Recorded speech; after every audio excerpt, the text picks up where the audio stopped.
Сливи за смет. Един селянин намислил да ожени сина си за добро и работно момиче. Натоварил кола с сливи и тръгнал на селата да ги продава. Хайде, сливи за смет, викал селянинът и карал колата по улиците. Разбързали се жени, моми, баби да метат къщите.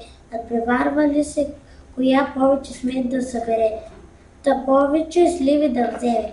Една носи цяло чувало, друга крина, трета престилка.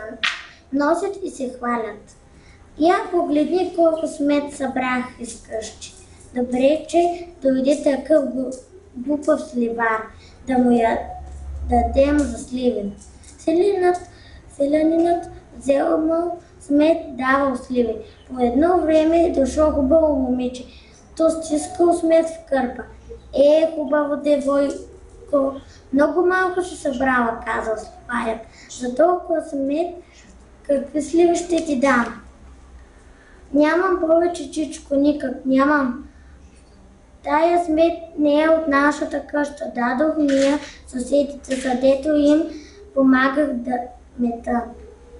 Сливарят, като чу това, много се зарадвал.